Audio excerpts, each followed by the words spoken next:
Hi, I'm Michael Dresser. I'm a certified Wheel of Consent coach and facilitator. And Wheel of Consent workshops with me are a great way to start reconfiguring your relationship with giving and receiving and learning skills to identify what you do and don't want and to be clearer with your limits and your boundaries, all of which will help you to build better relationships with friends, with partners, family, even with work colleagues. And why do I focus on giving and receiving as a way to learn these skills? Well, most people tend to think of giving and receiving in a binary way, where giving means you're doing something, like giving a massage, and when you're receiving something, it's happening to you, like receiving a massage. And it's true that this is one dynamic of giving and receiving.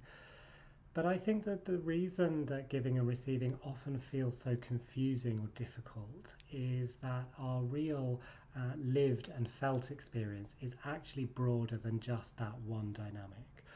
So here's another way that you can experience giving and receiving. Your neighbor has an apple tree, and when you ask them if you can have some apples from it, they could say, "Sure, I'll bring some over for you in a basket." They're taking action to give you the gift of the apples. But they could also say, "Sure, come on over and pick as many apples as you want anytime." And in that case, your neighbor is still giving you a gift of the apples, but you're the one who's taking the action to get the gift, not your neighbor. So in my workshops, in my Wheel of Consent workshops, you get to take apart these four different ways in which we can give and receive and learn how each of them feel distinct from each other.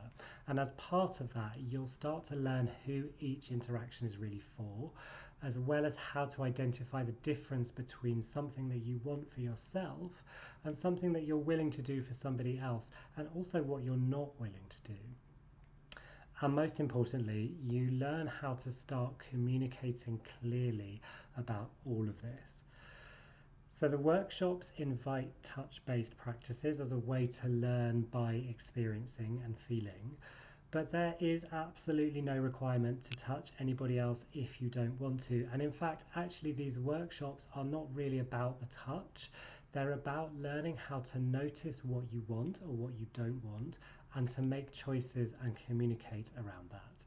So if your choice is not to touch or be touched during the workshop, you'll be having a very successful workshop. And of course, the skills that you'll learn in the workshop are fully transferable to non-touch situations as well. And I think of the Wheel of Consent a bit like a map, which you can use to help you navigate your interactions with others in all sorts of contexts. And really, it's an essential life skill, and I'd love to help you learn it and benefit from this really simple but really powerful practice that so many of my clients and students have described as life changing.